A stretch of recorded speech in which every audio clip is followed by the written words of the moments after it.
There's a phrase from the Bible that goes, without dreams and vision, we perish. How true. Humans have this unique ability to aspire, to dream, to go for something, to become something. Without that, life is not life. We must have dreams and never give up on our dreams. I'd like to share with you some further observations I've made on goal setting. Understand that your goals, whatever they are affecting you all day long. Your goals affect your handshake, your attitude, how you feel. Your goals affect how you look, how you dress, how you walk, how you talk. All day, every day. Your personality, conversation, activity. It's all affected by your goals. I asked a man one time, "What are your goals for this month?" And he said, "If I could just scrape up enough money to pay these lousy bills." That was his goal. Hey, I'm not saying it isn't a goal. It is, but it's such a poor goal. It certainly isn't inspiring. You don't jump out of bed on Monday morning and say, "Oh boy, another chance to go out and scrape up the money to pay these lousy bills." The point is that goals should be fun. They should be big, challenging, rewarding. They should allow you to grow. Remember, too, that the major purpose of having a goal is not just to acquire the goal. The major reason for setting goals is to compel yourself to become the person it takes to achieve them. In other words, attaining the goal is of secondary importance. What's far more important is what you become in the pursuit of it. The greatest value in becoming a millionaire, for example, is not the $1 million. The greatest value is the skills, the knowledge, the discipline, and the leadership qualities you acquired in becoming a millionaire. It's the experience you acquired in planning, development, strategy. It's other qualities you acquired, such as courage, commitment, and willpower, to attract $1 million. You could lose everything you attained, but you could not lose the skills, knowledge, and experience you have obtained. Even better than having is being.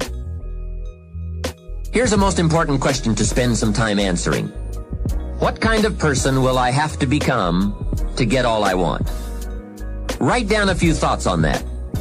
Write down some skills you'll have to develop, for example, and some of the things you're going to have to learn. Just spend a little time writing a few sentences on this. What kind of person will I have to become to get all I want? The answer to this will give you some personal development goals. Remember that income does not far exceed personal development. All of us have to do this kind of self-examination. I have to look at my own life and say, well, here's what I want, but am I willing to become what it takes to get what I want? If I'm too lazy, if I don't want to learn, read, study, and grow to become that kind of person, then I cannot attract what I want. Now, either I have to change my wants, or I have to change myself. Here are a few more key points I'd like to share with you on goals and designing your future. First, if you don't right now feel as if you're equipped to get all you want, just remember, ability will grow to match your strong dreams. That's why the goal-setting process we've discussed is so important.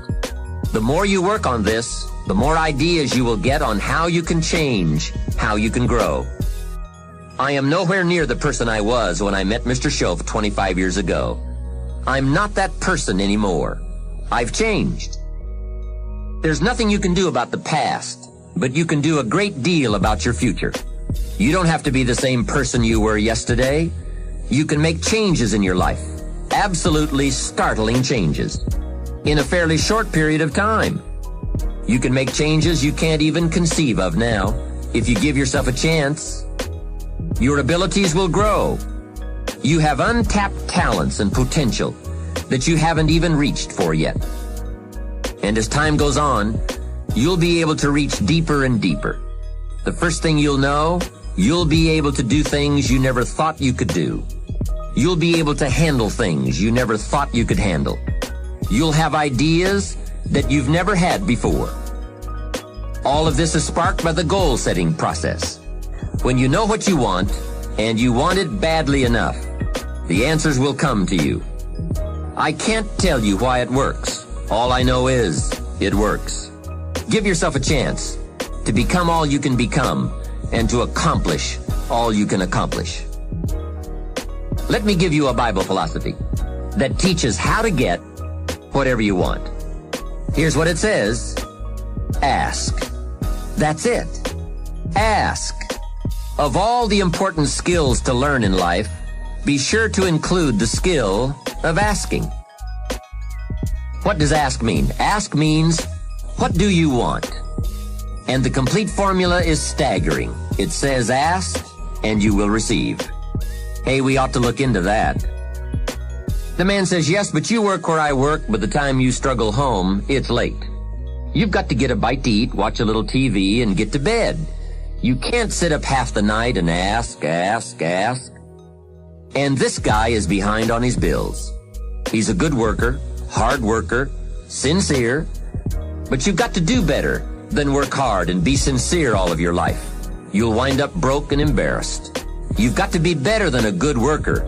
You've got to be a good asker. Let me give you some key points on this asking and receiving, setting goals, asking of life. Here's part of the philosophy that helped me to change. First, asking starts the receiving process. Asking is like pushing a button, and all this machinery starts working, mental and emotional machinery. I don't even know how it works, but I do know it works. There are a lot of things you don't need to know how they work. Just work them. Some people are always studying the roots. Others are picking the fruit. It all depends on what end of it you want in on. So asking is the beginning of receiving. Second, receiving is not the problem. You don't have to work on receiving. It's automatic. So if receiving is not the problem, what is the problem? It's failing to ask. The man says, I see it now. I got up every day this year and hit it hard, but nowhere in my house is there a list of what I want from my life. Can you see? Good worker, poor asker. Third, receiving is like the ocean. There's plenty, especially in this country. It's like an ocean here. Here, success is not in short supply. It isn't rationed so that when you step up to the window, it's all gone. No. Well, if that's true, what is the problem? Well, the problem is some people go to the ocean with a teaspoon. Have you got the picture? A teaspoon. What I suggest you do in view of the size of the ocean is trade your teaspoon for at least a bucket. And you will look better at the ocean with a bucket. Kids won't make fun of you. Now here's something else to remember about asking. There are two ways to ask. One is ask with intelligence. It didn't say ask intelligently, but I'm sure it meant that. Don't mumble. You won't get anything by mumbling. Be clear, be specific. Intelligent asking means how high, how long, how much, when, what size, what model, what color. Describe what you want. Define it. Remember, well-defined goals are like magnets. The better you define them, the stronger they pull. And give your goals purpose. Answer both questions. What do I want? That's the object. And the second question, what for? That's purpose. Purpose is stronger than object. What you want is powerful and it will pull, but what you want it for is more powerful. Here's the second way to ask. Ask with faith. Faith is the childish part. It means believe you can get what you want like a child, not an adult. Many adults are too skeptical. They've lost that wonderful childlike faith and trust. Don't let that happen to you. Believe in, have faith in yourself and your goals. And get excited like a child. Childlike enthusiasm. Nothing can beat it. Kids think they can do anything. How exciting. They hate to go to bed at night and can't wait to get up in the morning. Develop that kind of enthusiasm toward your life and your goals. And be curious like a child. Kids can ask 1,000 questions. Just when you think they're finished, they come up with 1,000 more. They'll drive you to the brink. But it's really a virtue. Have plenty of curiosity. Ask questions. That's how you learn. Another fringe benefit of setting goals is what it does for your ability to manage your time effectively. This is no small thing. We'll look at time management in detail in a later session, but now, while we're talking about goals, I'd like to share a few ways your use of time are affected by or influence the achievement of your goals. Have you ever thought that without some very clear written goals, you never even need to consider managing your time? Time essentials come from objectives well defined. Time can't be critical if objectives aren't defined. Now you might be one of those uniquely fortunate individuals who can keep all their objectives and purposes clearly defined in their minds and operate from that. But I wouldn't take the chance. Write your goals down and set careful priorities. Sometimes priorities are determined by the season. For a farmer in springtime, the season dictates his most important activities. During the spring, a farmer must work around the clock, burn the midnight oil, and keep the equipment running because he has only this small window of time for the planting of his crops. One of the difficulties of living in an industrialized society is the losing of the sense of seasons. When to pour it on, when to ease back, when to take advantage. It's easy to keep going from 9 to 5, year in and year out, and lose a natural sense of priorities and appropriate time. Don't let one year just blend into the next. Keep an eye on your own seasons, lest you lose track of values and substance. Part of setting priorities is learning to separate major activities from minor activities. This is a whole skill in itself, but once you have learned it, it will pay dividends you won't believe. So learn to put everything on your mental scales to be carefully weighed before you spend time or money. And here's a good question to constantly ask. Is this a major or a minor? By asking that question, you will reduce the amazingly natural tendency to spend major time on minor things. In sales training, we are taught that major time is the time spent in the presence of the prospect, while minor time is the time spent on the way to the prospect. If you're not careful, you will spend more time on the way to than in the presence of. So in sales we teach, don't go across town till you've gone across the street. Wouldn't it be wise to make an evaluation if you're in sales and ask, how much time am I spending in the presence of, and how much time on the way to? Majors and minors. What a great discipline to exercise. It also reads, don't spend minor time on major things. It's easy to get values mixed up. The man spends 3 hours watching television and only 30 minutes playing with his kids. Something is probably out of line there, right? It also reads, don't spend major money on minor things.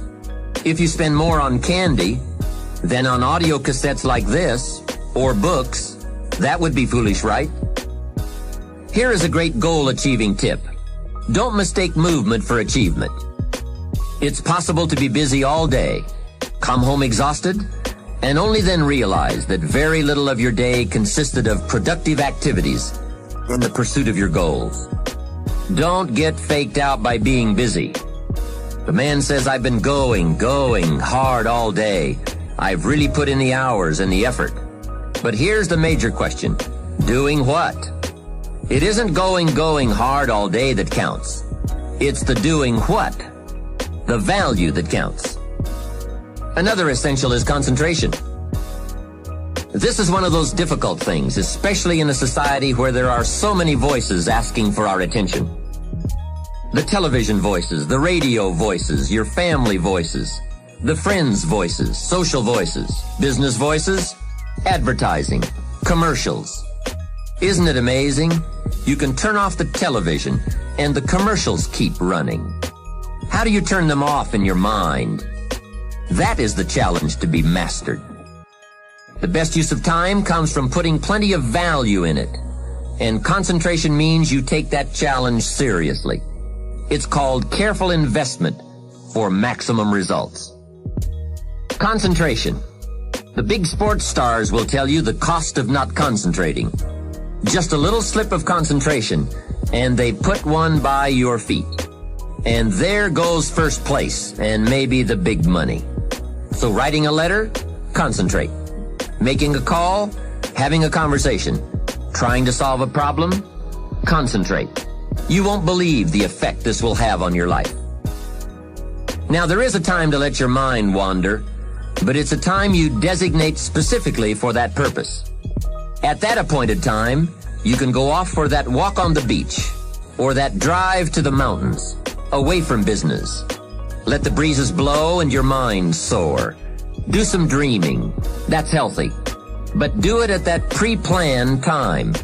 At all other tasks, concentrate. Another aspect of managing goals and time is constant review. There's just no way to keep on target with your priorities without this. Whether it's business goals, personal goals, family goals, or investment goals, they must all be reviewed to see if you are on track, which is all the more reason for writing them down. Careful goal setting could be the time management answer you've been looking for.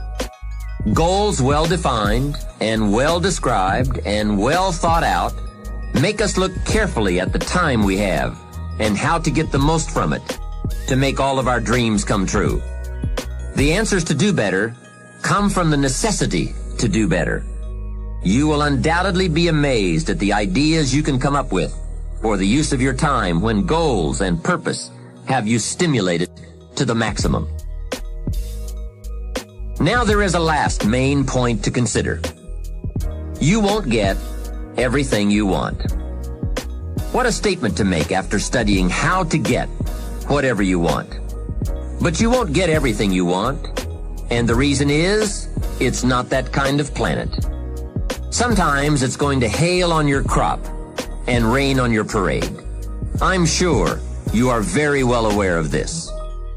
But in my opinion, if you work the system I've just shared with you, you will get more than plenty. More often than not, you will get what you want. Those are good odds. There's no telling what you can do when you get inspired by results in advance. There's no telling what you can accomplish when you have goals and you believe in them. Just try this system for 90 days. Just try it. It may work even better for you than it has for me. I wish that for you.